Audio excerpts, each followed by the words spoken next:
Hey Darlena, happy Thursday. How you feeling today?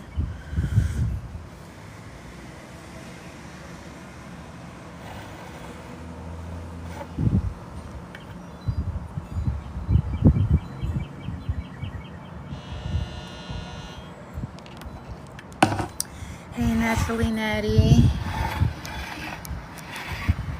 Hey Julian. Let me know, is it too windy? Is the wind too much? I just wanted to sit outside today. Okay. I kind of want to switch. I thought I was going to be in the sun. Because I feel cold.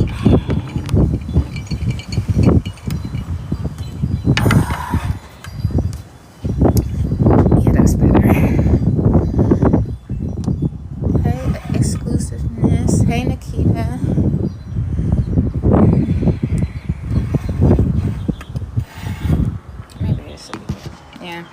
Yeah, that's a better angle. So I know we've been talking about like healing generationally and the body keeps the legacy, and I didn't really have anything laid out to talk about today. More so kind of extending the conversation from ladies voice note this morning, and it had me thinking about survival versus thriving. Like, that's the point of healing, right? Like nobody is really doing healing work because of the pain of trauma or what they are experiencing. Really, you want to heal so that you can have a better life, so you can shift into thriving mode instead of just surviving. Hey Monet Eloise. And so if the focus becomes thriving, you then gotta really evaluate what your survival patterns are.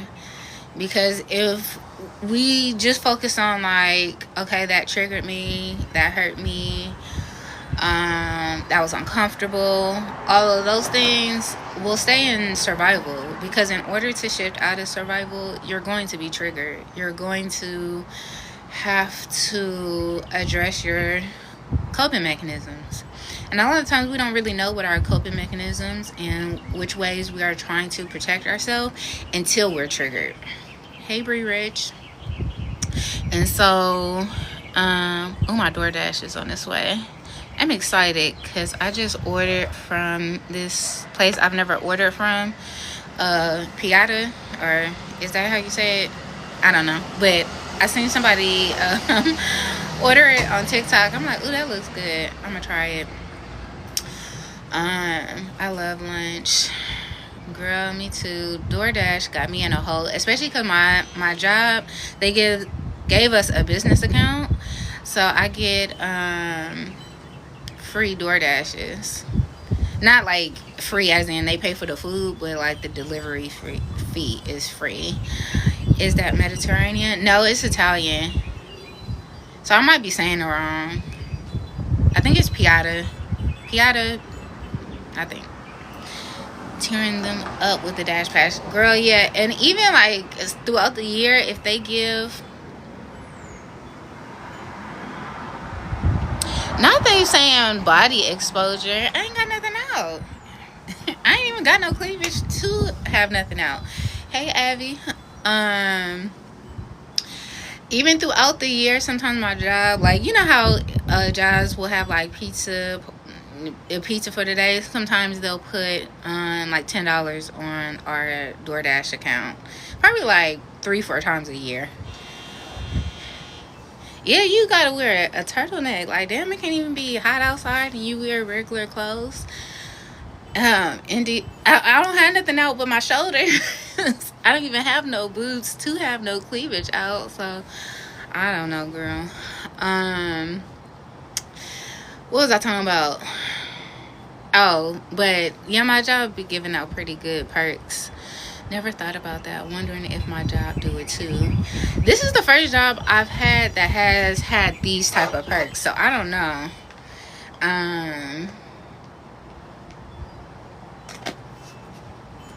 They do a lot of like little random thank yous. Like they even used to have like a wellness day. They stopped doing it though, where like they would do like a meditation hour, which is rare, especially for a hospital.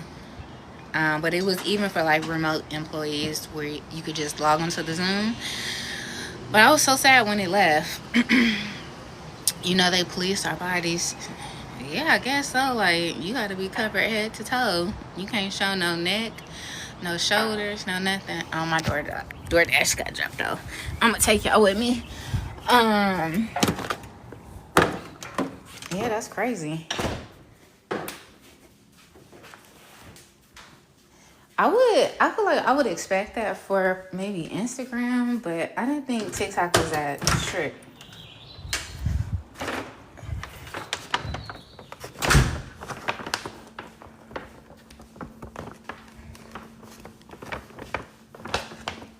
They was.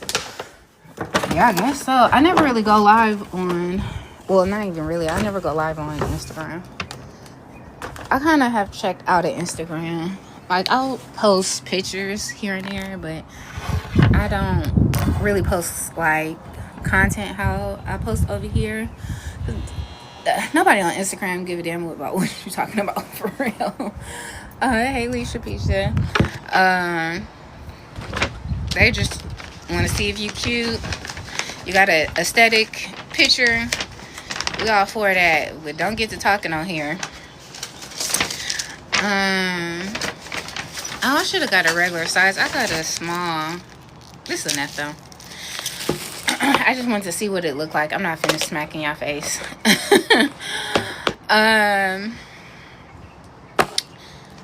Moving on to what I was really came on here to talk about.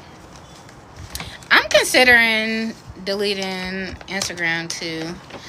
I mostly are on there now for my best friend and my kids, because she doesn't really do TikTok. So like, in order for me to see her content and like see the memes and stuff she sends me, I kind of still have to have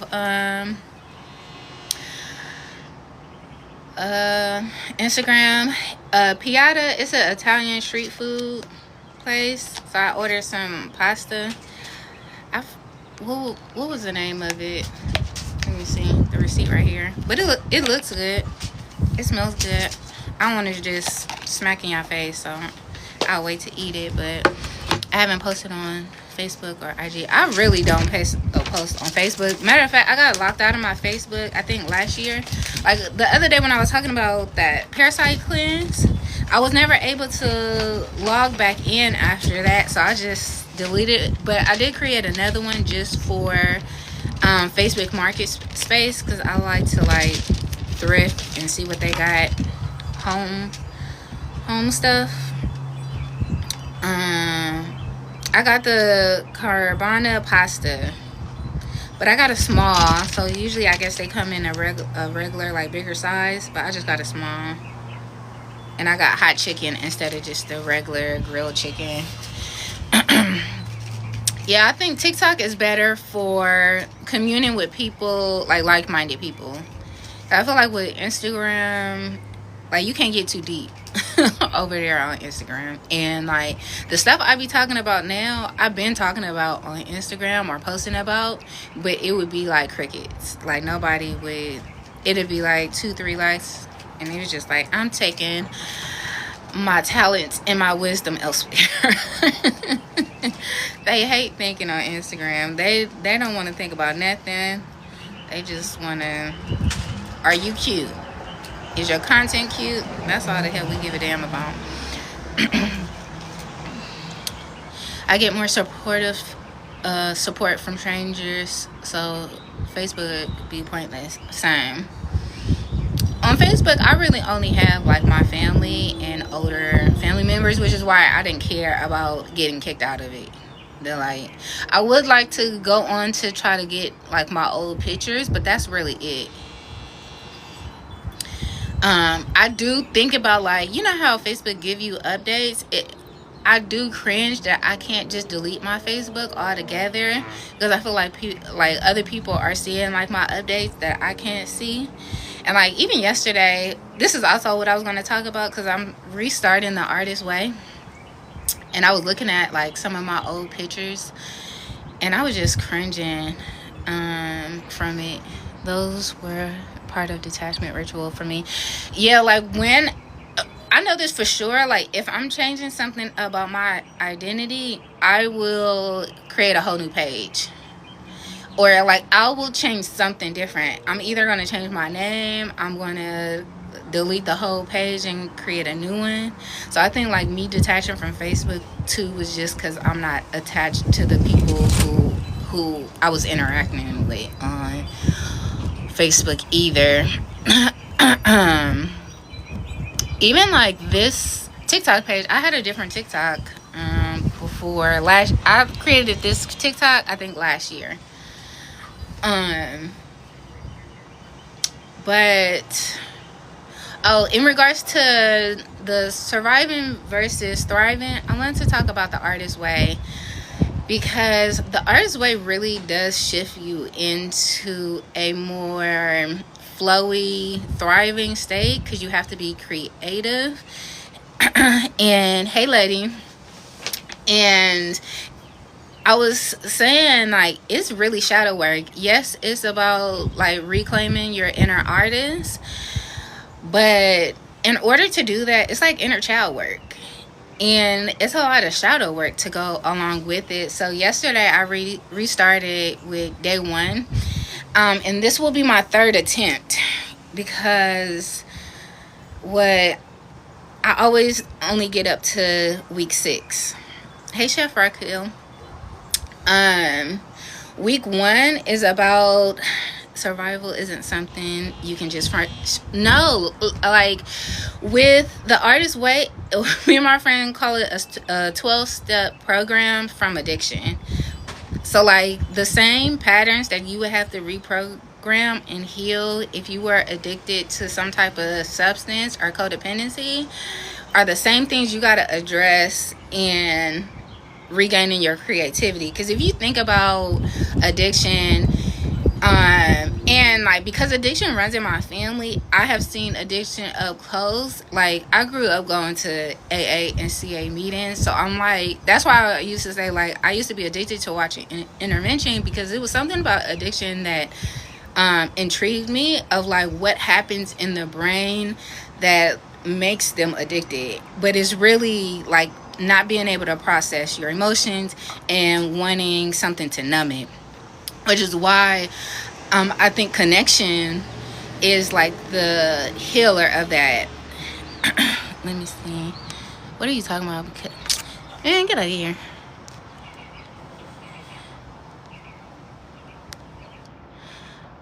Sorry, it was a man. A man! Danger! You're not supposed to be in here. I've been addicted to food since I was 6.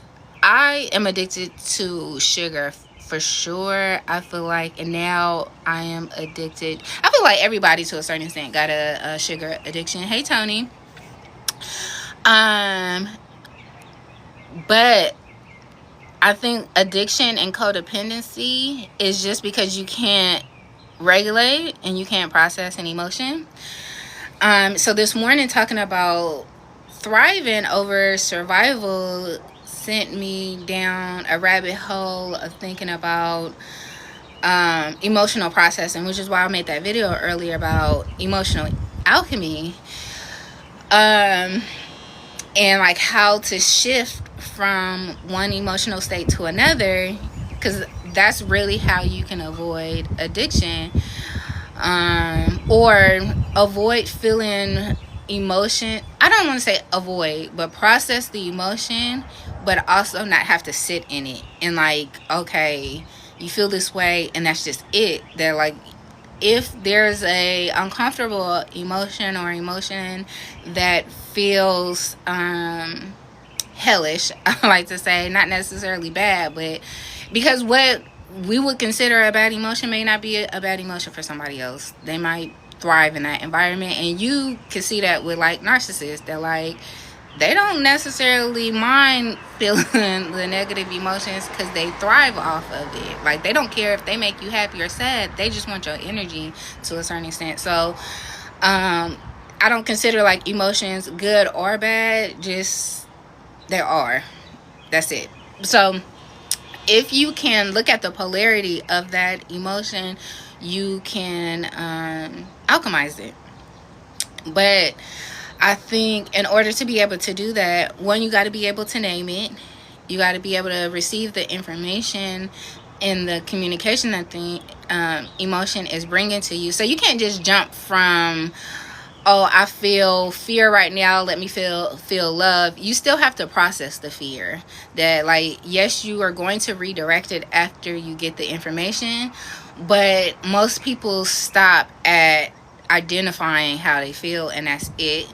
And I kind of go back to that conversation I was having about the difference between emotional intelligence and emotional depth. So I think being able to redirect comes from the emotional depth, because if you think about it as like diving deeper into the emotion of like really being able to feel it, you hit rock bottom in that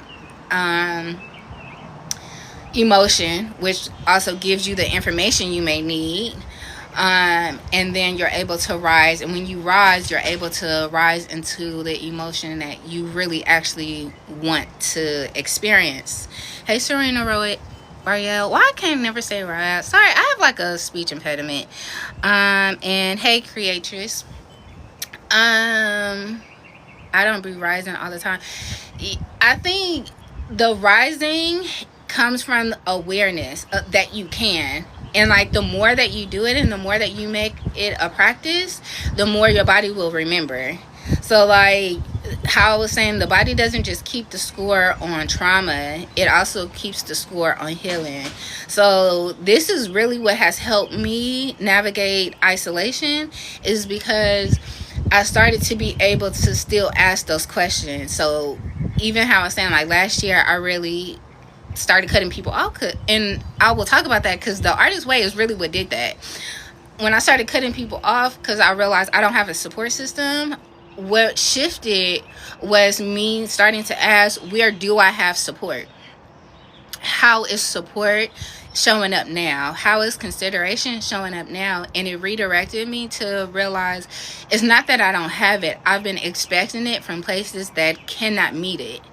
It doesn't mean it doesn't exist. It's just my focus was in an area that is really rejecting me. And anytime there's rejection, it does not mean no. It just means it's misaligned. And if it's misaligned, there is another source that is aligned. It's never absent. Nothing does not exist. So if sadness is present, happiness is also available. We live in a realm of duality. You are never going to experience something that you cannot also experience the polarity of it. It's impossible. It's just a part of our genetic makeup. Even when you think you can't operate in your left brain without the right brain, you can't operate in your right brain without the left brain. It's impossible. But we underutilize the right brain. We use it when we feel defeated, when we feel like we're all out of options, when we feel like fuck it, that's when we surrender. But we could actually surrender before then. We could choose to surrender early on. So like, even going back to like the emotional alchemy of like, okay, I feel fear right now, let me really deepen into this fear, let me hit rock bottom in this fear so that I could rise. But the rising has to come from allowing yourself to fall into the deepness of it. And I learned this through spiritual work, that like doing readings, a lot of people feel like there's fear around like opening yourself up to spirits and mediumship and all of that. What really helped me is starting to ask the right questions. So even if I came across a energy or a spirit that was considered demonic or evil, me asking the right questions made me realize it's not the spirit that's the issue, it's what they are attaching to. So typically a spirit is attaching to you out of guilt, fear, or shame, because those are the three hardest emotions for a human being to process. So this is why they scare you. This is why there's guilt and there's fear around it. If they can attack you from those three angles, then you want to address it. And because that spirit also on the other side is also having that to process that same emotion. So when spirits are attached to people, it's not necessarily inherently evil. They are also trying to elevate, but if they are earthbound, people think just because you die and you pass on that now you're elevated. No. You still transition with the same consciousness. You still transition with the same state of being. And so because those people are still in the same state of being, they also have to attach to someone else, hoping that they will do the healing work so that we could both elevate. We could both evolve, which is why ancestor work gets tricky. You should not be calling on ancestors that also suffered from the same trauma that you did, because their advice to you will be tainted. And it's also going to create a harder rise, because you're not only rising from your shit, you're rising from their shit too. So like, it feels heavier, because like, damn, I'm not only alchemizing mine, I'm alchemizing yours. Which is like, when I talk about the body as the legacy, yes, we're all, as a ancestral line, we're all probably healing from the same pattern. But if I allow you to attach to me while I'm healing through this, that's going to make it harder for me. Versus I could put up an energetic shield of like, yes, we're still family, but I need to heal this. I need you to be at a distance. So I can't put you on my altar. I can't be venerating you. Because yes, they'll still benefit from your healing, just not from a place of attachment. So when you are doing ancestor work, you should really be calling on your elevated ancestors and the ancestors that existed and was thriving before the pattern that you're trying to heal from was established, because those are the ancestors that actually would want to help you. Do you mind saying that part again? Which part? Yeah, I feel like those ancestors are going to give much different advice, because their advice is only going to be shifting into ease, shifting into love, shifting into beauty, because that is the energy that is needing to be reestablished in the line.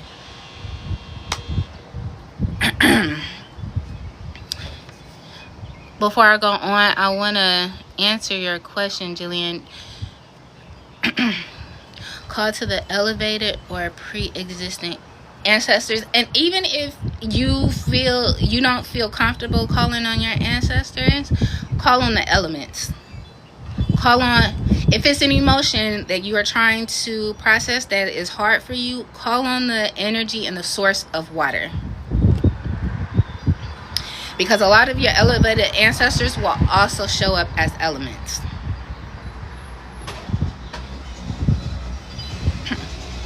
My apologies, caught the end, just heard ancestors not helping.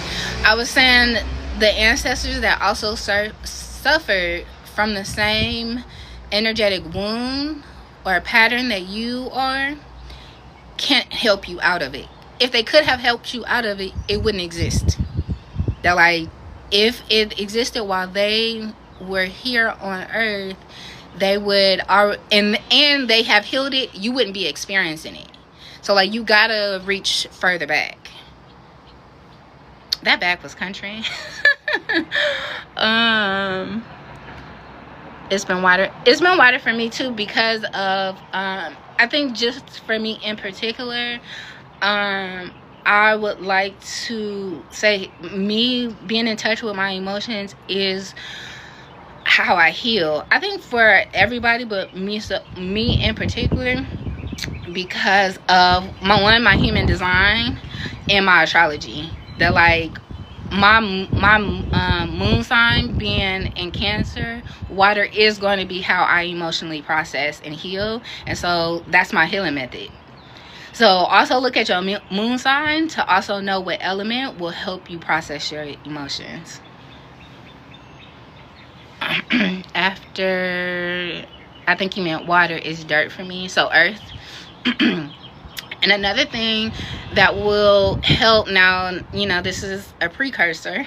If you're going to work with the earth element, call on the ancestors that are of earth, and that call on, where do you have a inheritance to land? This is why I'm in Texas. So this is why I'm saying, I'm gonna forewarn you that you can have to pick up and move, or at least travel. But if you start really venerating your ancestors, and your ancestors were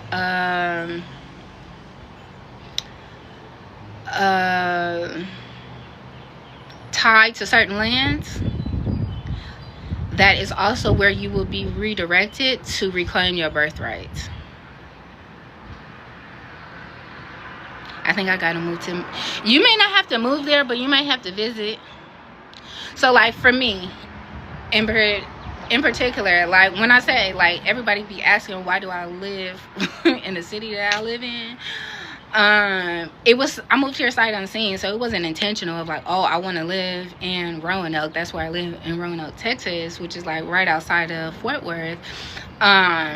It just so happened to be where I ended up, and I did like my family tree and my ancestry probably like a year before I moved here, and I kept hitting a roadblock. So I did my mom's line, both on her mom and dad's side, and then I did my mom's side, but I could find nothing on my dad's side, and like nothing past my dad. I couldn't even find his dad on Ancestry.com, and I wasn't necessarily looking for like the blood connections, but more so like the census reports on Ancestry.com. And so one day I was like really frustrated because I was like researching, and I took it as like a project, and one day I was like really frustrated, and like a bowl fell out of nowhere, a glass bowl fell out of nowhere, and that was like my cue to like, oh, y'all don't want to be found? Cool, don't be trying to come in here scaring me though. And so I stopped after that, and then fast forward to a week after I moved here, I got an email, a ding off of Ancestry.com, because you know, if you do end up doing the blood test, if you have relatives that also have done it, they'll connect your family trees. And so a week later I end up getting a ding like we've made a connection, and it fully completed my dad's line. And it comes to find out that they in like the 1800s, like the late 1800s, were in Keller, which is literally the next city over from me.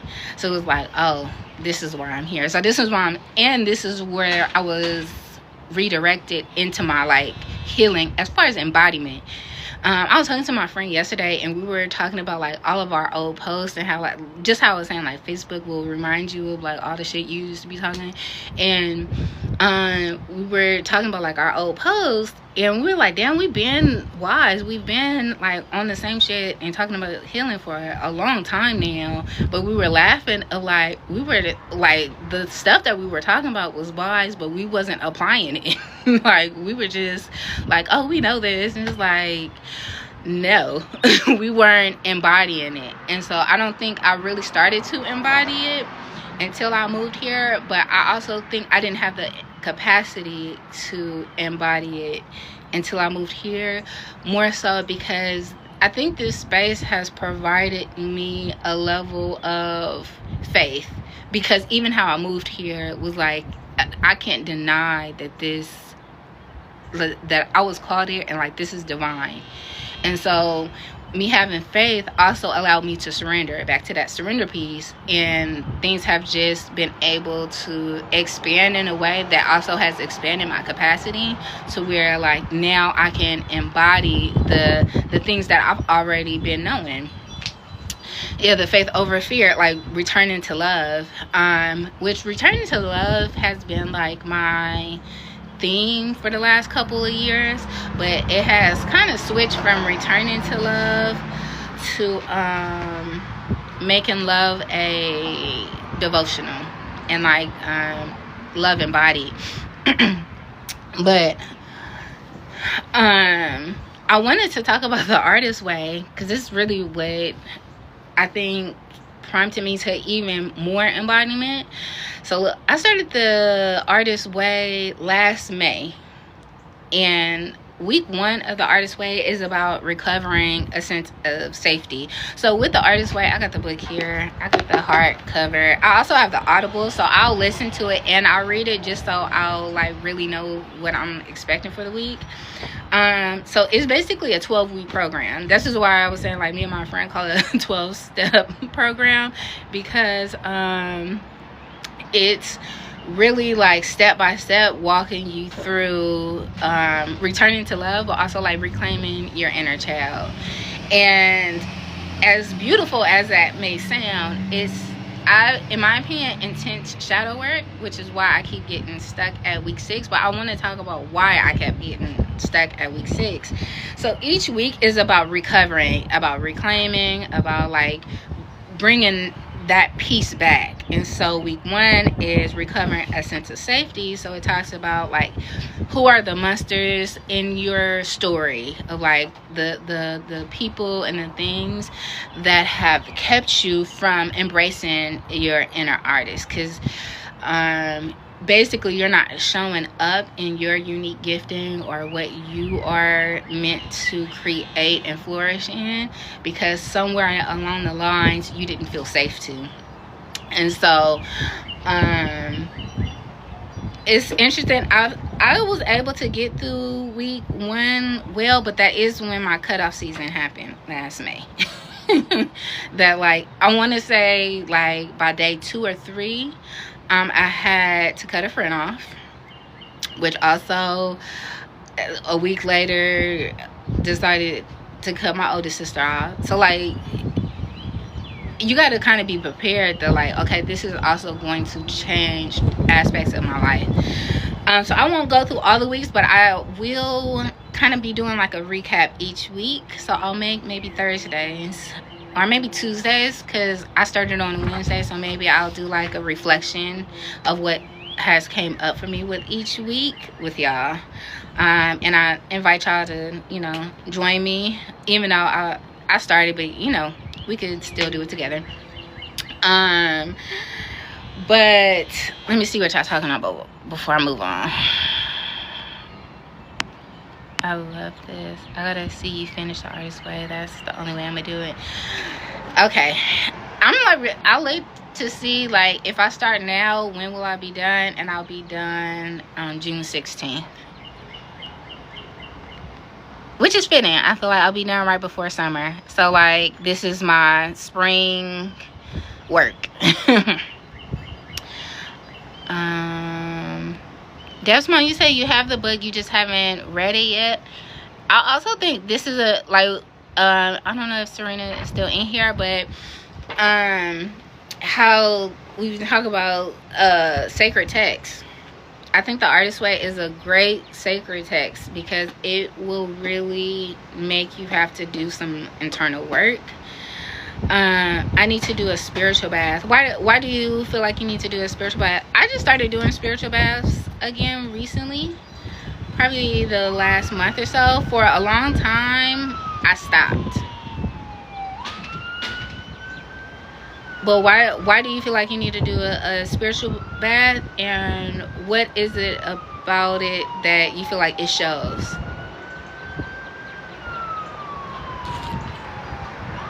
Because I have a theory on spiritual baths that, like, it's not the actual bath or the herbs, it's the practice.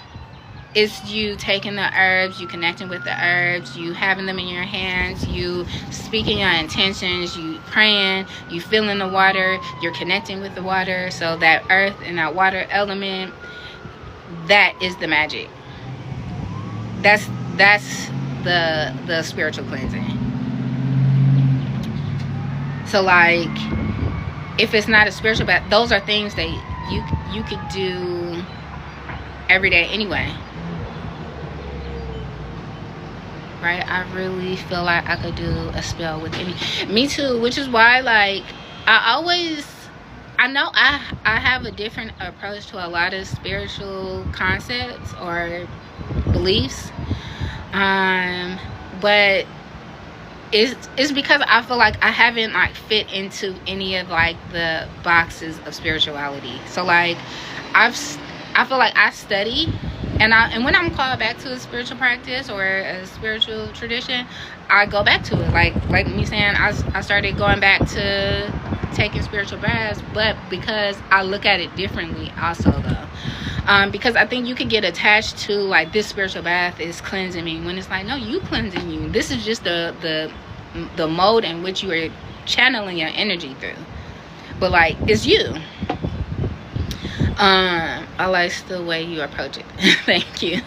But that has also been a struggle for me, that, like, when I first started in my spiritual journey and, like, getting the crystals and looking into hoodoo and all of that, I was intrigued, but I also feel like this doesn't resonate. And I think it's hard to trust when something doesn't resonate, especially when hoodoo became, like, really, I feel like 2020, while everybody was in the house, COVID, I feel like people talking about hoodoo. Of course, hoodoo has always existed, but I feel like 2019, 2020 is when it became, like, really popular to talk about it and see people actually doing rituals. And for me to feel like, I'm intrigued, but that doesn't really align with me.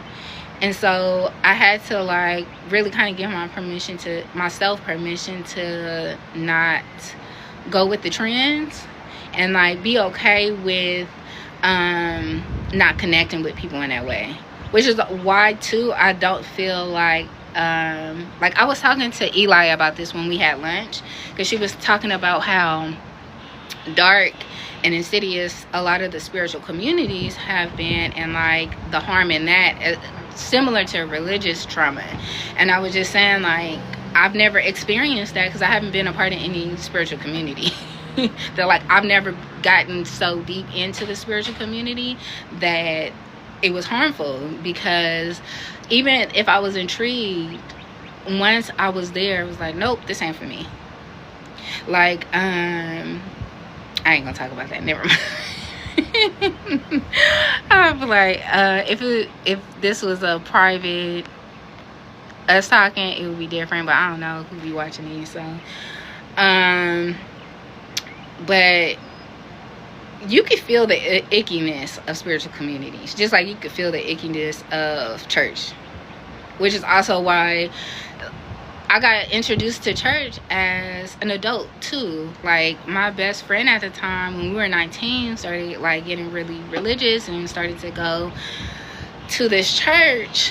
And the church, the pastor was fine, I ain't gonna lie, fine, but he was sleeping with all the women in the church, and everybody in there was young, our age, 18, 19. And to me, that was a red flag. Like, ain't no old people in the church. Like, it's just a bunch of young people in here. I feel like that's weird. And so that was an immediate red flag. And then it was like he was prophesizing and like telling. Now, he was a prophet though. Like, he did reveal a lot of shit, but come turn out he was a fraud. He was getting people to like embezzle money, all kind of warlock. Yes. But even the warlock thing, I don't think men be warlocks for real. They're manipulative.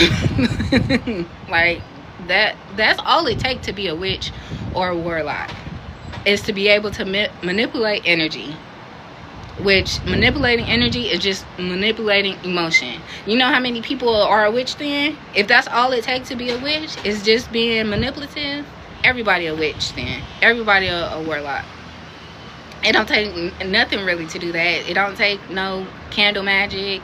It don't take you hexing nobody, which is also why I feel like I don't believe in people hexing me. Now, I definitely feel like people can send back energy your way, but the best way to combat that, especially if you're going to be doing spiritual work, is become an emotional alchemist. That like, okay, you sending fear my way, you sending guilt or shame my way, I can process that. I could fall to the depths of that and rise above it too. So like, you're not really gonna be able to hex me. And the part about a hex that I think a lot of witches, warlocks don't realize is that you're gonna have to really be a badass witch to be able to do that, because of the law of polarity. That in order for you to hex somebody, you also have to be able to regulate through the same thing that you're sending them. So in order for you to send somebody shame, you got to be able to process shame too. In order for you to send bad juju to somebody, you're going to have to be able to process that. You can't just throw shit like that. This is why it backfires. Like, even thinking about love spells, yeah, you could put that man in a jar, you could do all the juju you want, but if you yourself are not love, that shit gonna backfire. And if you yourself was love, you wouldn't feel the need to do no jar and all of that and do no love spell no damn way. So like, you're lying to yourself. But I will say, I think my spiritual journey too has been much different, because this is crazy, I know, but my tattoos. So like, these tattoos I got before I feel like my spiritual journey like really went kapow. So like, I have the Hamza, which also has the all-seeing eye, which is also like the evil eye. So with the Hamza and the all-seeing eye, or the evil eye, is the symbol of seeing all truths. The all-seeing eye, or the evil eye, isn't about sending somebody to the evil eye or even protecting from the evil eye. Can I see the truth? That's what it symbolizes. And so, did I know that when I got this tattoo? Fuck no. I'm thinking, oh, this is cute, I want to be all boho, and I was thinking I was being cute. And then I got the Ganesha, which also is like the bridge between light and dark, which is why I'm always talking about polarity. And when you get tattoos, that is an energetic imprint. This is why I don't believe in getting nobody's name on you, not even my kids, because when you get a tattoo, that is you energetically sinking that imprint into your energy field, into your aura. And so you're also going to have to embody that. So I don't think I think getting somebody's name on you is a spell in a way, and it is like attachment, like attaching them to you.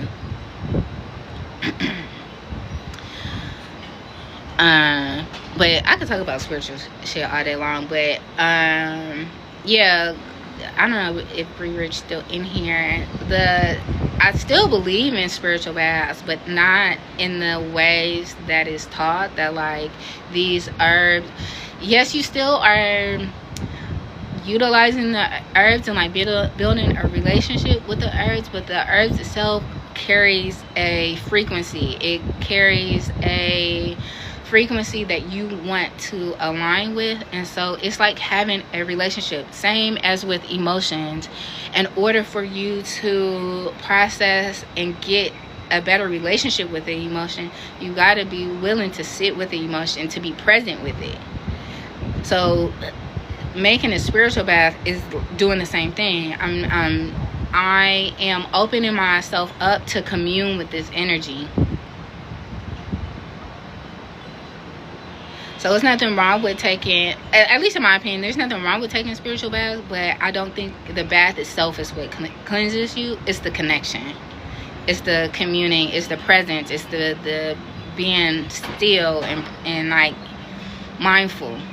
That's the healing. Because that's what's regulating your nervous system. Oh, I wanted to talk about why I keep getting stuck at week 6 on the Artist Way. I hope y'all join me because I want to talk about this and see like what come up for y'all too. So with week 6, it's about recovering a sense of abundance. And I'm thinking I'm just getting stuck with week 6 because of money. Like, I need to like reprogram my money beliefs. But yesterday I was like flipping through the pages and it hit me. So Jupiter is like the planet of abundance and not just abundance, but like exploration and openness. And my Jupiter is in my 7th house of relationships. And so it's Aries. My 7th house is ruled by Aries. So like us now being in Aries season is also like very aligned, which is why like whenever I start something, like I'm starting a new journey, or if I ever invite y'all to do something with me, it will be spontaneous. Like I randomly start and stop stuff. But that's also that manifesting generator stuff, is that like you have to really be attuned to what you feel when you feel it, because the feeling can be fleeting. But it's kind of like you're energetically called to do certain things. Hey Crystal. So with week 6, going back to that, is my 7th house is where my Jupiter is, and so relationships is where I find abundance, not necessarily money. Like when I am in healthy relationships that honor my individuality, because of that Aries piece, that like I still need to feel like an individual in our relationship, which is why like my family dynamics of enmeshment have been so hard. That this doesn't feel like love if we're enmeshed, because I still need to feel like an individual. I still need to pave my own way. And while I enjoy being in relationships and I find them to be nourishing and abundant, I still need to feel free in it. And so because I got stuck at week 6, it was also because of needing to address my enmeshment issues. I don't know if I want to call them issues, but yeah. So it was like, oh, I wonder how this will go now that like, okay, that's no longer an issue. What's next? But also I realized, and I was thinking about this, like when I feel like fulfilled in a relationship is also when I make the most money, because I think I'm already like settled into receiving and like being open and exploring, back to like that Jupiter energy, that like I feel more in my bag, I think, when I'm in a relationship but still free. But if I get into a space where I feel like I have to be small, I have to become a part of the system or the family or whatever, it makes me hide instead. And if I feel like I have to hide, it makes me also deepen into the energy of lack and scarcity. And so it'll affect everything. It'll affect my money. It'll affect my livelihood as far as like my home and shit like that. How do you address the issues? How do you focus on them and unpack? Be honest with yourself. Honestly, I mean, I always say, like, if you want to start knowing how you lie to yourself, start journaling. That's the easiest and the first way, because nobody wants to admit that, oh, like, that's not true about me, because it's hard and it brings up certain emotions. But if you start really journaling, this is also why the Artist Way is so good, because a part of one of the activities is you have to do morning pages. So morning pages is automatic writing, but at least 3 pages, which you're gonna need at least 20-30 minutes to do a constant flow of writing for 30 minutes. And you can write about whatever. There's nothing you have to, like, oh, answer this prompt, or no, it's just free writing. But what I've noticed is by the 2nd or 3rd page, it turns into like channeling. So like now you start talking in 3rd person. Now because you're now in your right brain, you're now in your flow state. So like now that's where like the wisdom is. And so if you start asking questions, you will get answers in that. And it's very hard to lie to yourself when you're journaling, especially when you reach that flow state. You could literally feel like the visceral reaction of you about to lie, because again, you in that flow state, you will have to bring yourself back into your left brain. You're going to feel that. And then you're going to have to, like, okay, sit with, explore what came up, what emotion, all of those things. And I think I'm going to make this emotional alchemy thing that, the post I made this morning, a little series. Now, I ain't going to say I'm going to do it every day, just like the tarot thing. I'm going to just do it when I feel called to. But helping people, I guess, tap into the opposite emotion, because why we have such a hard time processing our emotion is, one, because we don't want to feel it, because it feels hard, it feels uncomfortable. But I think if you were able to hold space that the opposite exists, it's not that hard. But also water, talk to it, listen to it, immerse yourself in it. Yeah, that's why baths are so important to me. Like, I always say, like, anybody who knows me knows if I'm like really going through something, because I done probably took 2-3 showers, maybe 2 baths in a day.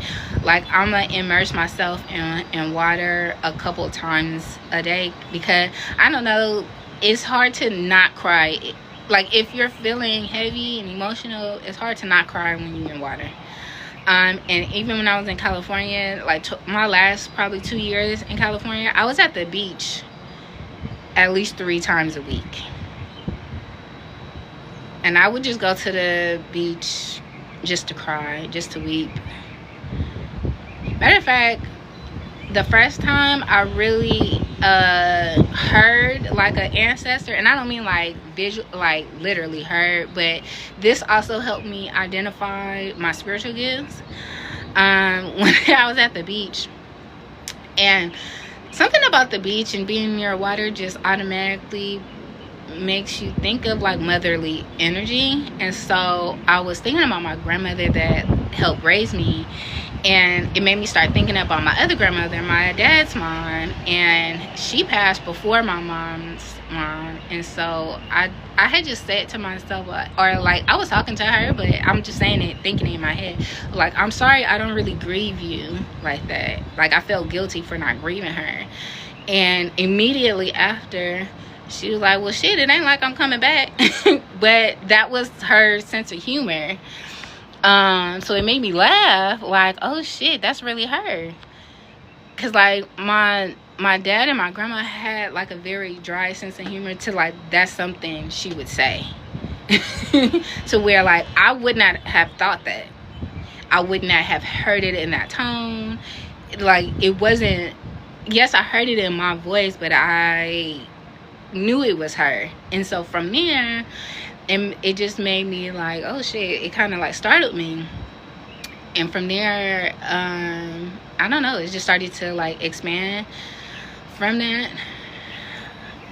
And I want to say that might have been like 2019, or I might have been pregnant.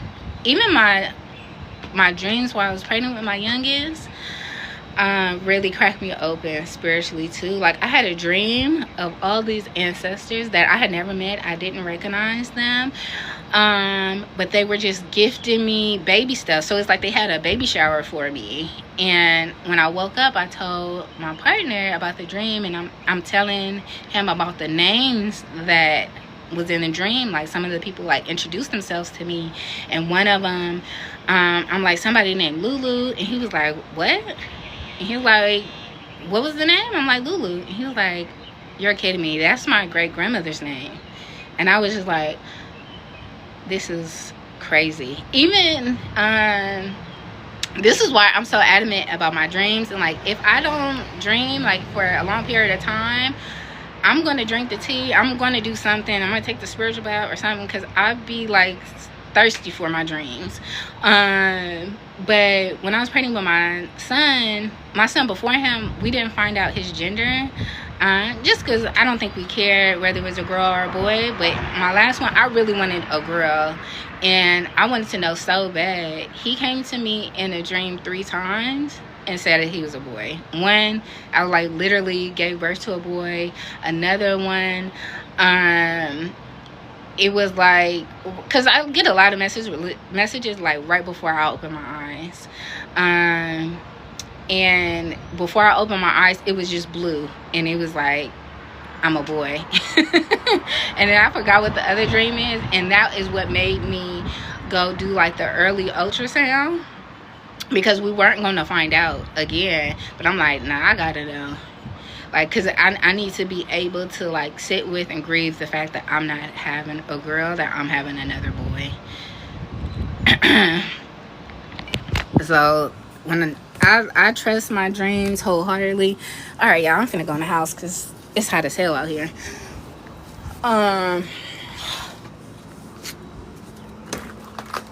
Hold on, I kind of gotta, but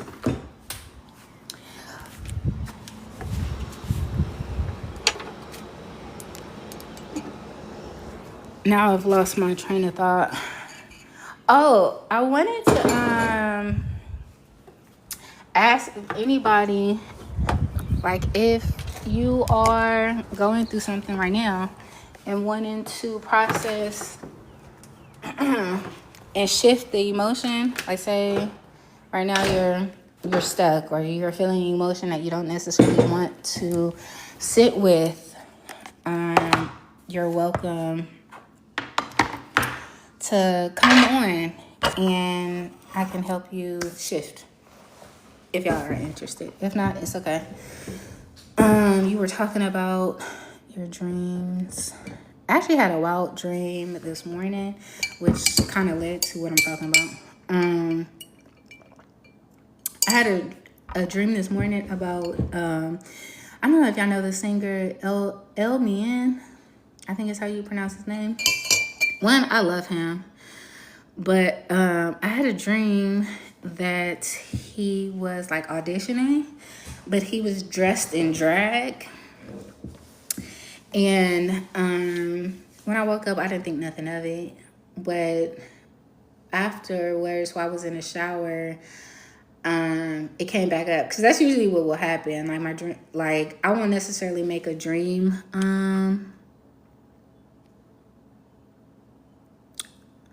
Oh, Crystal, you want to come up? Hey, boo. Hey girl, hey. Hey, girl. Hey. How are you? So, good and you? I'm good. Hold on. My camera looks so blurry. I don't know if it's my phone or it just be the oil. Cause You these don't have to lights. show yourself if you don't want to. No. Girl, you know I don't care. Um. Go ahead. So, Finish what you're saying. I'm gonna ask you a couple questions, Hmm. but Say the first thing that come to mind and keep it in 1 to 2 sentences. Like don't overly explain why. And it's not because I don't want to know or I'm trying to rush No, you you off. just know me. No, just in general, once you get to like truly venting and like sitting in it deeper, Mhm. you start ruminating in it, and the point of this is to like process it and shift. And it's just not helpful. So what is it that you want to what are you feeling that Stuck. you feel stuck? Yeah, I don't even need a couple of sentences. I feel stuck and frustrated. Okay, before I go on, this is a safe space. You're okay to be vulnerable, but it's also important to be honest. Yeah.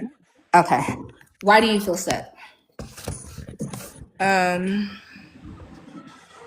I've First always thing that had come a, to mind.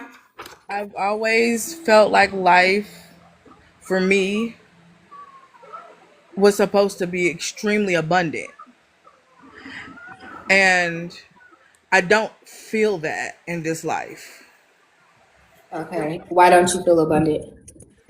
I don't know. I just don't. I feel like I'm always yearning for something, but I hold myself back a lot. Why do you I hold yourself back? no provision, Why don't like you have provision? because I still have to create a home for my kids, and I can't really depend on anybody else to do that. Why can't you depend on anyone else? Because other people aren't dependable. Why aren't they dependable? Because they have their own lives and things that they're focused on, and they are my focus.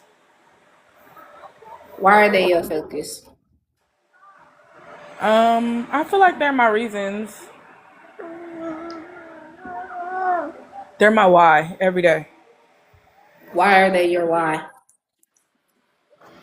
I've never had anything as important as them. Why have you never had anything else important as them? I don't know. Maybe that was my destiny. I have no idea. No, you can't say you don't know. I truly don't. Being honest with myself, I really don't have a explanation. What would have been the expectation? Like, if you don't have anybody, who should you have had? I believe I should have had like as far as to depend on, or depend on with my kids, their father. I think that it's both of our responsibility, but he doesn't take as much responsibility as I do. Because I'm not trying to just create a home life. I also want them to be happy.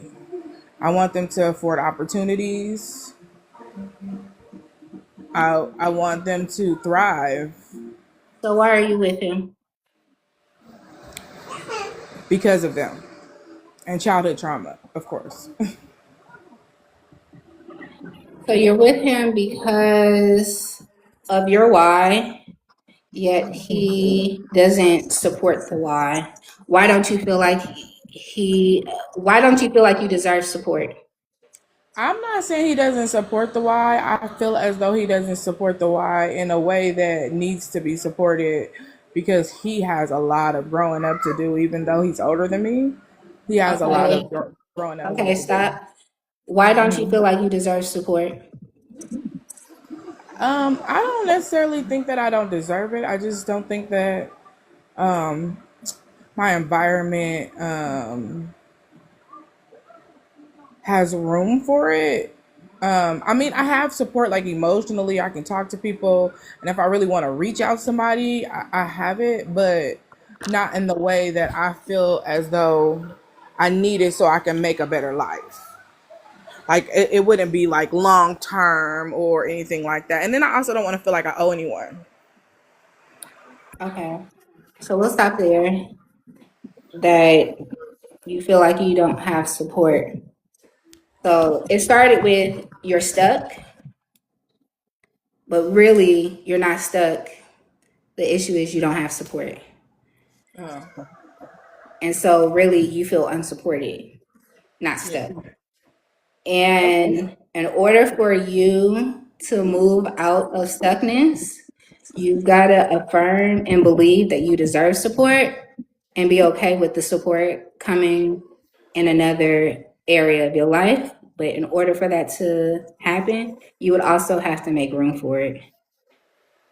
That's where I have the So, problem. so where in your life right now do you have support?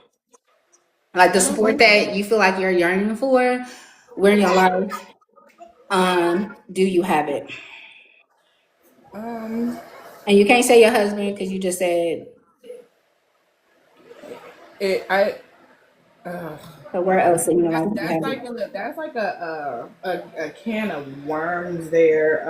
Okay, if you weren't going to say a person, what other areas in your life are supportive? Is it your job? Is it when you go for a walk, feeling the sunshine on you that feels like love? What other areas in your life do you feel hold you up and bring some light into your life?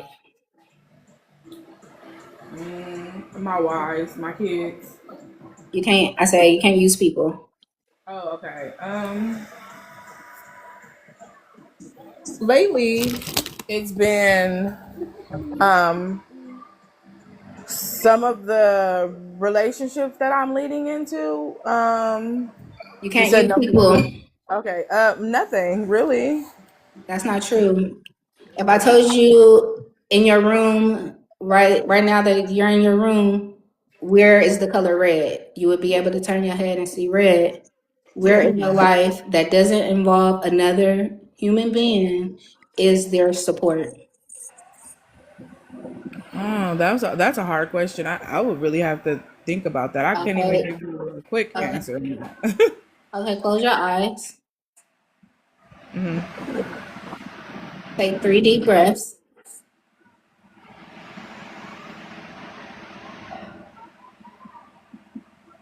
Continue breathing. Ask yourself in your mind, where is there support?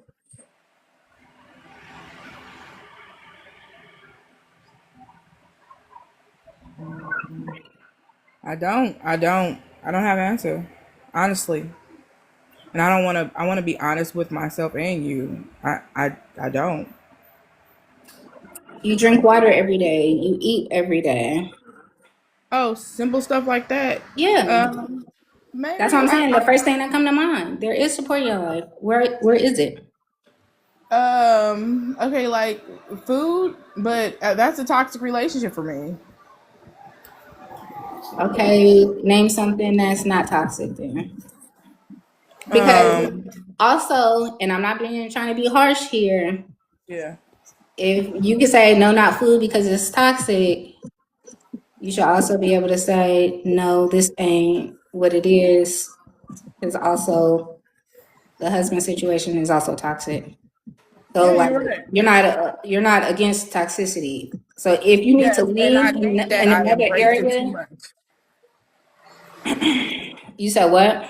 I think I embrace toxicity too much, but Okay, so name something else that's not toxic that feels supportive and like love, and it can be a simple.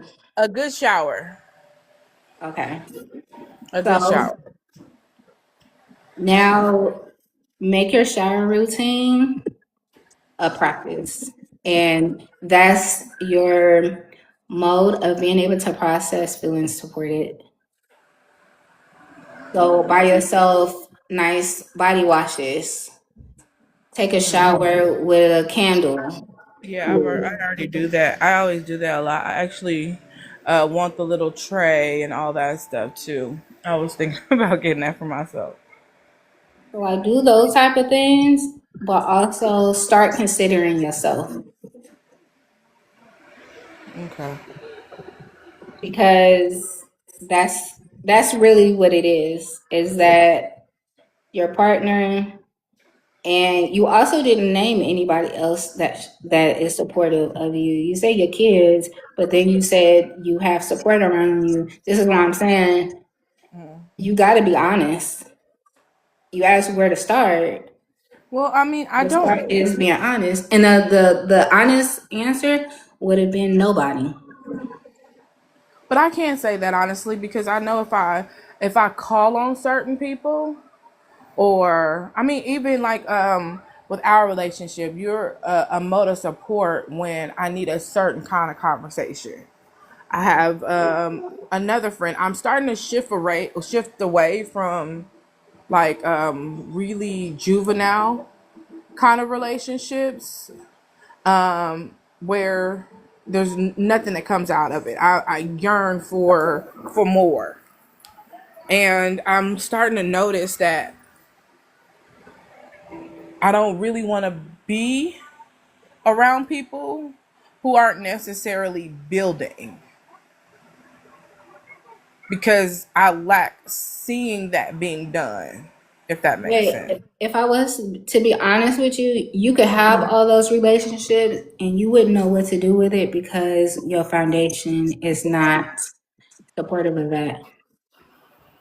So like you can't ask nobody to come in and be real and deep and all of those things when you're not even at with yourself. I Like honestly try to be. it would have to start I with just you. don't know where to start. I think we've had this conversation before, and I was just like, I feel so stuck. I don't ever know where to start. But this is what I'm saying. Like start with the shower. Start with a simple practice of journaling for 5 minutes, 10 minutes. That if you're talking about all the things you have to do and you're saying these are your responsibilities, because that's also what you said in this, that your husband is your responsibility, your kids are your responsibility, which means out of 24 hours, your energy and your momentum is going to them. You can take 10, 15 minutes to do that. You're taking a shower by yourself anyway. Yeah. At least I'm sure the majority of the time you can make that your time. So that is where you start. Everybody think like, oh, I'm gonna be on this self-care journey, I'm gonna be on this healing journey, and like I'm a heal. Healing takes Time. practice and a long time. It's not a quick fix. I say this all the time. Healing your nervous system, healing. As much as people come on and talk about it, you know this personally. Me and Yeah. Michael broke up 2022, so 4 years ago. Yeah. I'm honestly just seeing the fruits of my labor.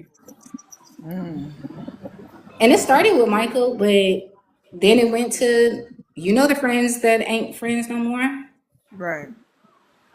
And I had to Right. pick up and move to a whole different state. Right. So like, I admire people who can. I admire that about you. First off, I didn't see it coming, and I know you personally. Like, I didn't see that coming at all. I remember having conversations, but it was always, you and somebody I don't want to mention. Like, it was always the plans were made together. Like, it was supposed to be a joint venture. But you talking the about Christine? I'll yeah, say. no, but I don't want to, Oh. But it was Well, always I like a talk joint about, venture. So yeah. it was Well, like she's it talking was about my the sister, y'all, but huh. I'm saying because they already know, the people in here know what happened, so I don't have to like. I mean, I get you not you wanting to be neutral, but I don't Yeah, yeah. really care. But I'm Switzerland in this um, situation because I love you both to death. So I'm Switzerland. So I don't want to.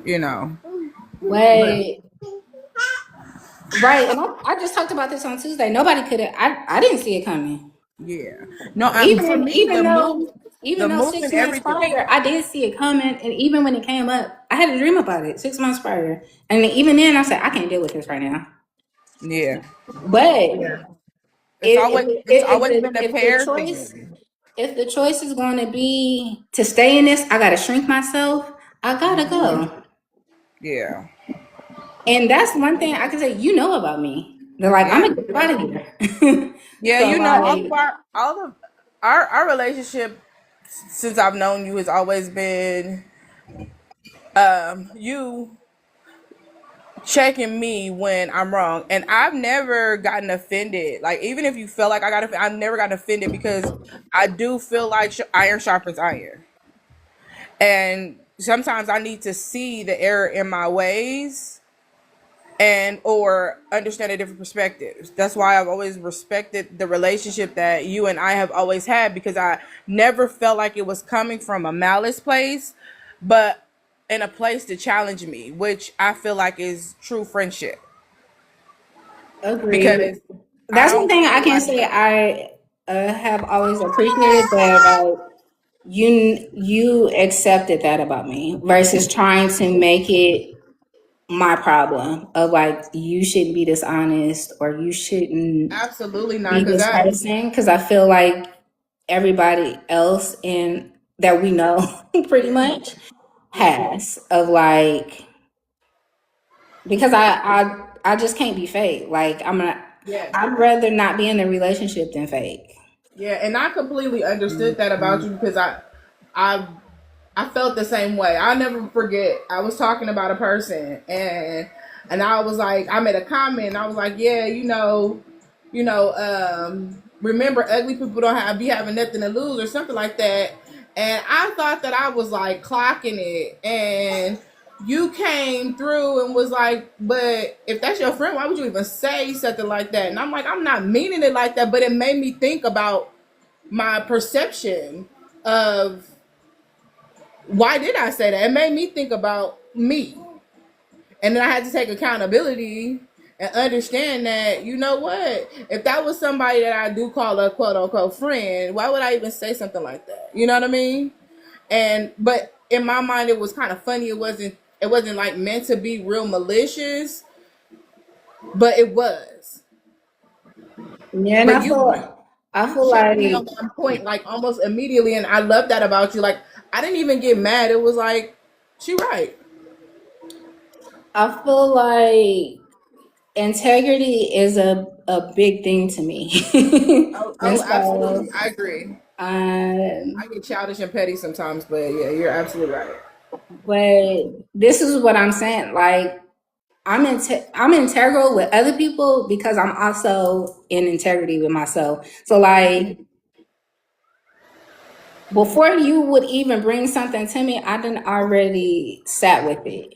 And I'm not going to bring it to you unless I've sat with it too. This is why I'm saying, like, Yeah. with you saying you feel stuck, you have to really be honest about why you feel stuck and being able to, like, really call a thing a thing. And, I like, I even think if you struggle with that, I think that it's because of toxicity, me being comfortable in it, me always having to accept people who people for who they are and situations for what they are. why And do you think you have to? I That's the don't know. question. Why do I you think think you have to? Why do you I, think you I deserve that? definitely think that it's a lot from traumas. Like that little girl in me. The thing about like saying like it's from trauma, we all got trauma though. So like Absolutely. if you saying like I really feel like I want to start, then start really addressing the trauma. So like you You really not okay? gonna be able to start on the other side again. Like you're gonna have to like descend into it. You're gonna have to really go back to like those spaces and those experiences that feel unfavorable. I know you don't want to have to relive it, but in order for you to be able to process those emotions, because what you're saying, you feel stuck now, it's not because of your circumstances now. You're stuck in the past. You're stuck in the trauma. Yeah, I agree. So it's not your now is only because of that. Like that's a you're stuck now is a symptom of something that has already happened. And so like you could I'm not really a big proponent on therapy just because I feel like I'm people in go therapy, but it doesn't like it's more so for uh me to have whenever I need it for like work related things and stuff like that. You know what I mean? but And we're kind why? of big. Go ahead. Now I feel like you wasting the therapist's time. You in there talking about work? Yes, because that's what it's for. And not no no no no no. Let me clear up what I'm saying. I talked to her about things that are going on in my life, but I don't think that she's the best Ooh, that's therapist for spicy. me because she doesn't like give me assignments and stuff like that. It's That's more not like a what quick. that's. It's a I quick don't chit know if that's chat. what a therapist is for Well, real. I'm using her for something different. I gotta, you know what I mean? I gotta keep her because I need her for something. So she's kind of like, So in your she's next muted. therapy session, you should probably be talking about this. No, I don't think that she's. Maybe I don't. I wouldn't even. Honestly, I wouldn't even trust her with something like this because I don't think that she has the capability to address it. Honestly. That's a little arrogant to say, considering you don't have it to address it either.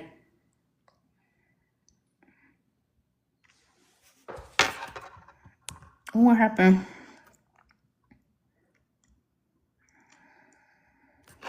You may need a new therapist. I don't know what happened, but with the whole therapist, like I get like people like needing to rearrange the therapist and find somebody who are aligned. Did you not hear Um, me? oh no, I think you got disconnected. Oh, okay. I'm sorry. Oh, I'm sorry. I'm back now. Can you hear me? Okay. Yeah, Yeah, it's not that I don't like because with it sounds like our you don't trust your conversations, I therapist. don't know. It's not that I don't trust her. I will like spew. Stop, son. I will. Girl, he is sitting here humping the pillow, talking about some He is so adorable too. I said he's so adorable. Oh, thank you. No, it's. I don't know how to say this. I Just say think that it. I'm trying to figure out how to say it to not sound arrogant like you just kind of called out because I didn't It's mean to okay. sound arrogant. It's just not. I'm not I can have judging you for conversations. being. I'm not No, judging you for being no, I can arrogant have at a all. conversation with her, and in the conversation, I could tell her so many things that have happened, and she's like either agreeing with me or agreeing with me, not challenging me, or she's like, "Oh yeah, I understand that." Okay, well we'll talk next week. Oh, then yeah, you probably need a new therapist then. But I have her because when I lost my son and I needed to get off of work, some of the doctors that I was seeing, they don't like necessarily want to fill out paperwork and things of that sort. And she's Mhm. kind of willing to do that for me so that I can take care of Oh, myself and work. So that's what I'm saying. She has a purpose, but I don't okay. have So then you got to be honest with yourself. You don't have a therapist that's aligned because that's not what you were seeking. Yeah, absolutely. That's why I said So she has a like, therapist. I do therapy. I do talk to somebody every week, but it's not for the deep things inside of me. It's not for those things. And I don't know if I would like I'm trying to figure out how to say this. I don't know if I would like need someone who's like more spiritually um connected, meaning I would like someone who kind of goes out of their selves, meaning that they practice that so that they can kind of guide me in that per se. you And could set that. You could set that intention. When I did go to therapy, I had a therapist that was like woo woo, yeah, but it wasn't. I didn't like go looking for her. This is what I'm saying. Like I can say the stuff that has worked and like me being able to call things in because it has like this has just been my experience. Like even in terms of mentorship, right, I have paid for mentorships. I've been a part of healing cohorts. And it wasn't because I had the money to pay for it. It wasn't because my circumstances didn't align with me doing the type of things that I was right, doing. right. But I knew that it was aligned, and so I would just sign up anyway. Even Like I had did like an ancestral healing cohort back in 2019 to 2020, like going into COVID. Yeah. And it was $1,200. Oh, At the Jesus. time, I wasn't even working. Matter of fact, I was pregnant with Mason. So I wasn't working, but I signed up anyway. I just signed up for the consultation to figure out more about it. I had the consultation. I was interested. I told her I would need to let her know, Mhm. and maybe like a week or two later, I ended up getting the money for it. Before I found my therapist, fast forward a year. Before I found my therapist, just how you saying like you would need a more like woo woo spiritualist. I mean therapist. I was getting my hair done, and my hairdresser, she was doing my hair, and she's talking about her therapist, and her therapist told her to take a white bath, which is a spiritual bath. And I'm like, your therapist told you to do that? I need her information. Right. I reach out to the office. They tell me she's not taking on new clients. But because I felt like it was a line, I emailed her. She said, sure. Right. So, like, if you are serious about it, It'll happen. It'll align. it will align, but you can't lie to yourself about it either. Yeah, no, I know.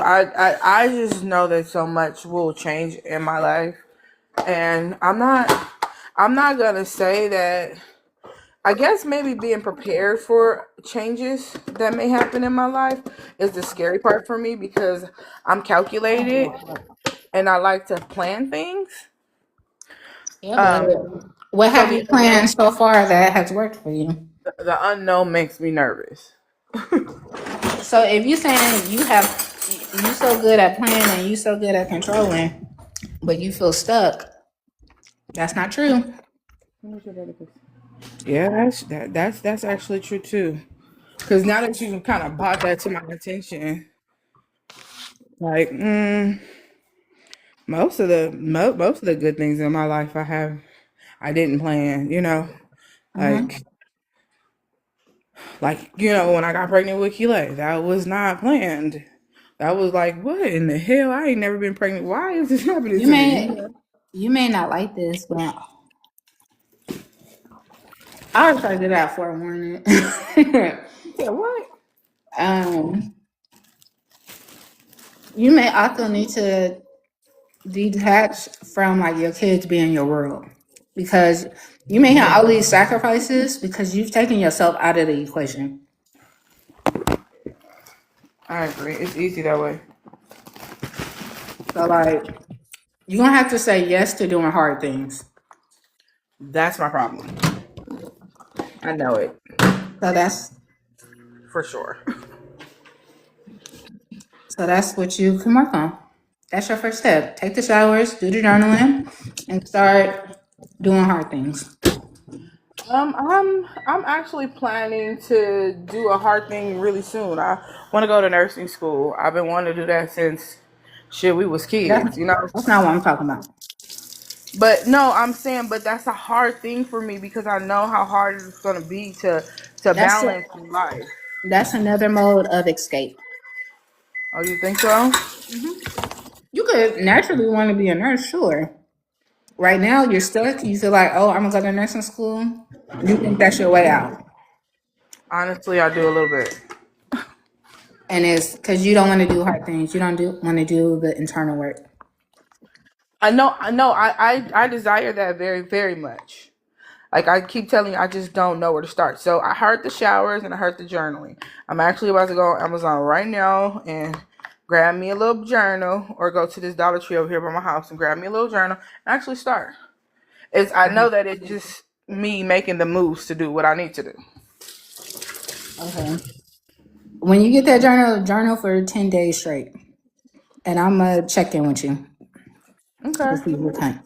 Hold me accountable. I appreciate Mhm. that because if not, I probably won't go do it. And I'm gonna be honest too. I'm like, girl, I didn't do that shit today. Don't hold it off on me, girl. No, I said I'm gonna be honest with you. No, Like, I'm girl, I saying ain't do that like shit, but I'm not agreeing to be your accountability partner. well, what the hell you said you was gonna check in? I said I'm gonna check in with you. That's I didn't supposed to say be I was gonna be accountable. your accountability partner. Well, I need you to be my accountability partner, Valerie. No. Why not? Why not, Matisse? Because that's mentorship. That's guidance. That's you being a client. I'm saying as a friend, I'm gonna check in with you. I'm not saying I'm gonna become your accountability partner. If we was gonna be accountability partners, I would have to be starting from where you started, and I'm not. No shade, No, I get it. I agree too. but I will check in on you. Cause, and also why I'm saying this is because you gotta keep yourself accountable. You gotta want to.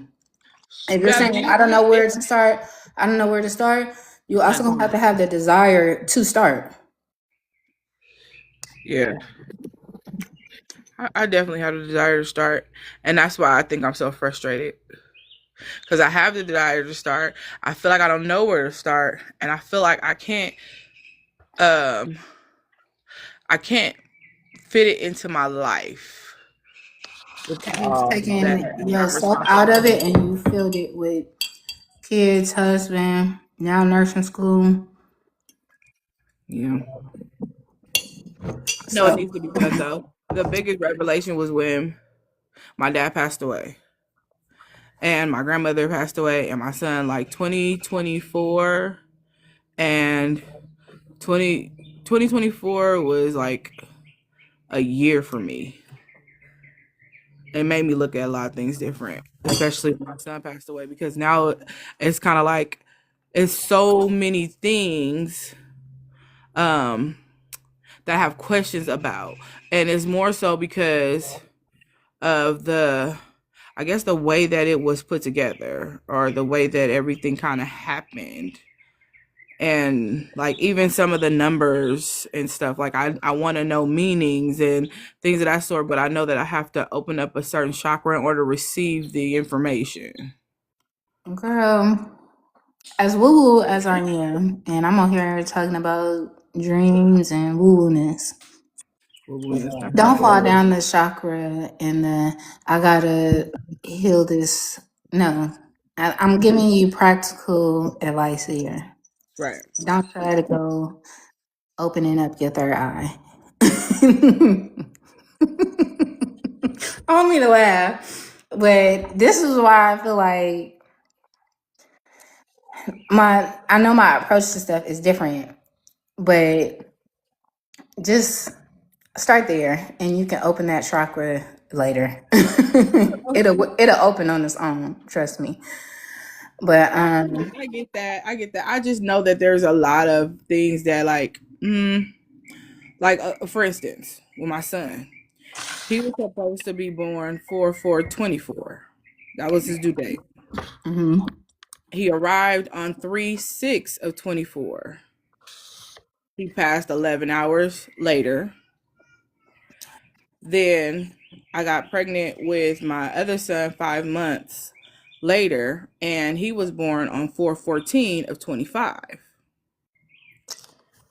And That's a conversation for another day. I feel like you want to go but deeper that's than what I'm saying. that. That's what kind of things I'll be kind of thinking about. Like, what was the meaning? You're trying to jump ahead. Focus on you feel stuck right now. Absolutely. So like what would the meaning give you right now? What would that even do for you right now if you I feel don't know. stuck? Maybe insight, a little bit of guidance on where to start. I That would just just feel like it has I feel like it has a deeper meaning. it may, but also that deeper meaning will reveal itself when you're ready. That saying the teacher appears when the student or the teacher appears when the student is ready. If you don't know it yet, you don't need to know. You're right, You Bree. can't you came up here to ask about being stuck. I think that should be the focus. But at least say it could be something to learn about. Yeah, use that in your journal and ask. Because I always say this, like, if you ask a question, especially while you're journaling, especially when you get into like your flow state with journaling, you will get answers. Like Right. your subconscious naturally wants to answer the questions you ask. And so yeah, if you want to know a deeper meaning, you can ask that. But I'm saying, like, if those are the things you want to know, you would have to be open to it, open to the ways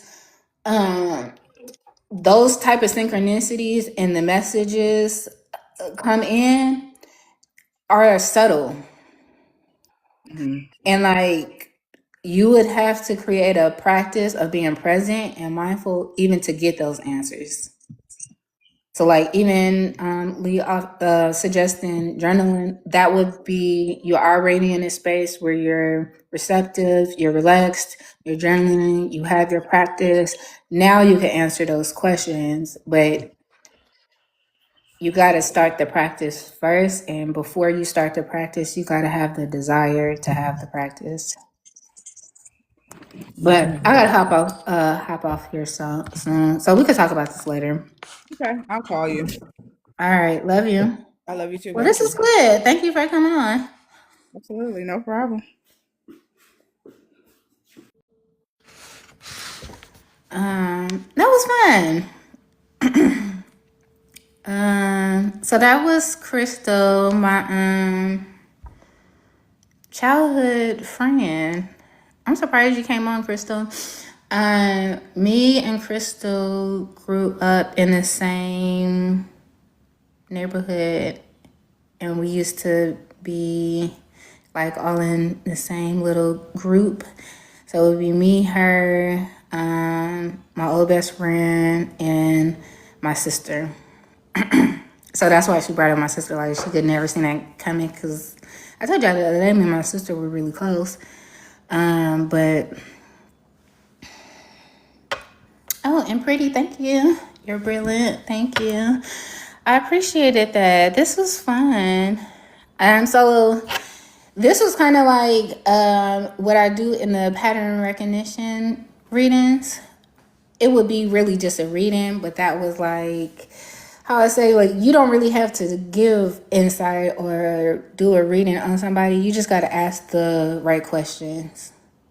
And I was so quick in me asking the questions, because if you sit too long, I want them quick. So you say the first thing that comes to your mind, because usually the first thing that comes to your mind is what's true, because you haven't had enough time to think about it and talk your way out of it. You see, on some of the questions, she started to say it, but dial back. This is why I said in the beginning, you're going to have to be willing to be honest and vulnerable. And like, this is a safe space for you to be that vulnerable. But you're never going to be able to find the pattern. One, if you lying. Two, if you are still attached to the pattern. So like, if you want to you want to keep this pattern. So like, sometimes you could be very aware of the pattern. Speaking of patterns, yesterday I was in here like a mad scientist. So I've been talking about the legacy is the body, the body, the body, and like, it made me think about your maternal line, because I don't think legacy is passed down through men. It's only through women. And if that's the case, your legacy is your maternal line. And so in that, I wrote out all of the women in my family, from y'all, from me and my sisters, to my mom and her sisters, to my grandma and her sister, because she only had one sister. And I wrote out even me and my sisters, our daughters. And I wrote out who's who in everybody. So who's the me of my family? Who's the Christine in my mom's family? Christine is my sister. I gotta probably start talking to her, talking about her so much where she come in one of these lives and check me. But I wrote out who's who in each generation, and I was floored. Now, I will say this is one of the things, like, I like to, like, toot my own horn. I can find the pattern now. But I don't know why I've never done this. And I was so like, I can spot me in every generation. I could spot which sister it is. And I'm my mom. I was so like, no. But my mom is the baby of her family, too. And it was so interesting because one, not everybody, it's not in the family order. Like sometimes it changes, but everybody has recreated their sister dynamic with their kids. So like my mom and her daughters just recreated her bond with her sisters. And so it made me realize nobody has been mothers. Everybody has been raising their kids as their peer and as their sibling and not a mother. And it just blew my mind. And so I'm the only one out of my sisters with one daughter, which also disrupts the pattern because now I can't have a triple situation. So like I have two sisters. So if I only have one daughter, I can't recreate that dynamic. And it was just so interesting. But what I was thinking about with my mom, and me and my sisters feel this way, we be disgusted when we see my mom with her sisters, with my aunts, because my mom is the baby, and she just becomes like so meek, so like she let them talk to her any kind of way. They run all over her, and for me to recognize that I'm my mom, like I was like, oh, I've been letting people talk to me like that. That's why that makes perfect sense. That's why I'm in the predicament I'm in. Cause like, oh, I've really been letting y'all play in my face for real. If I'm my mom and I show up as my mom to my sisters, seeing it from an outside perspective blew my mind. And it just made me so grateful that I have chosen to take myself out of the equation. Like, no. No. And even when I say like the pattern will just keep repeating itself over and over and over again at 38, my mom had the opportunity to leave my dad and establish a life of her own. She chose not to. And chose to go back to my grandmother and her sisters, which kept them enmeshed. And so like the fact that I'm doing this work now is like the pattern will just keep repeating itself. And like even my aunt, that's my sisters, it was like they're identical. Like they all have the same life in a different font. And even being able to see that, it's like I gotta do something different because the generation before you will show you exactly, you keep this pattern up, what it will look like. So you better get to interrupting it while you got youth on your side. And I'm already 38, so obviously youth is not all that present. But I feel like I got enough ahead of me that I will make changes now. But this made me even more adamant that like this work is not optional. It also made me happy that me and my daughter have an opportunity, because I'm acknowledging this, that we got an opportunity to have a healthier relationship. Which also explains, like, even in our hardship, why we've had such a hard time too, though. But it was like, wow, this is really crazy. Like, I would have never thought about this had I not been talking about the body as a legacy and, like, really mapping it out. If y'all could have seen my notes, y'all would have thought I was trying to crack the Da Vinci Code.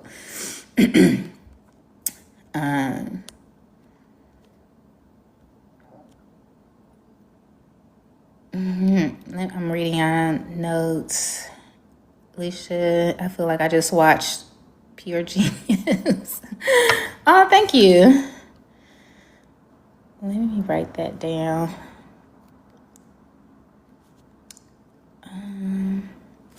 Okay, I think that's it. This was good.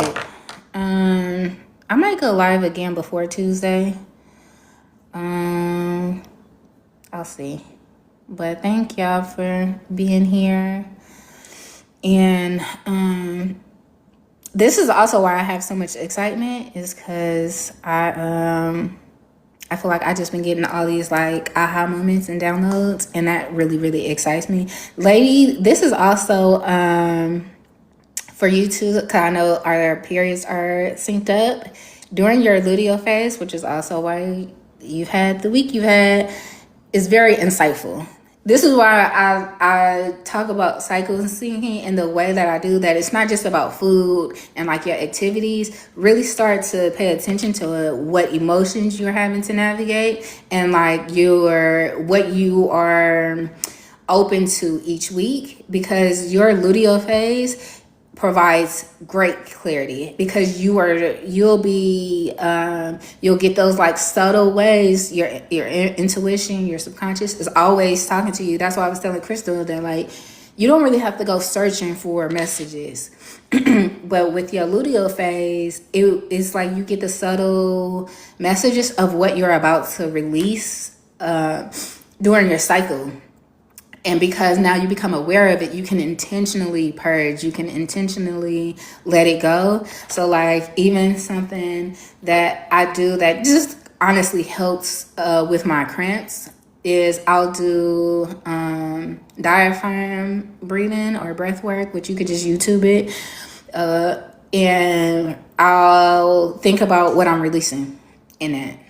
Or like every time I go to the bathroom, I'll be thinking, I won't say every time, but if I'm like really being intentional about something, I'm also thinking about that while I'm taking my shower. I'll think about that as I'm using the restroom, while I'm urinating, because you're literally releasing. And so I just think you could be more intentional. And I think my Virgo mind, just like when I'm cleaning, I am just like gathering the things. Like when it comes to structure and wanting things to be final, as long as I'm aware, I will get rid of it. It's being in the unknown that kind of keeps me in cycles. But once I see that shit, it's being uprooted. But what y'all talking about? Lee, you synced with us too? Oh, we're so magical. And I love that we're synced to the full moon too. That definitely makes me feel a little magical and witchy. Okay, I gotta go. I gotta get back to work. Bye, y'all. Love y'all.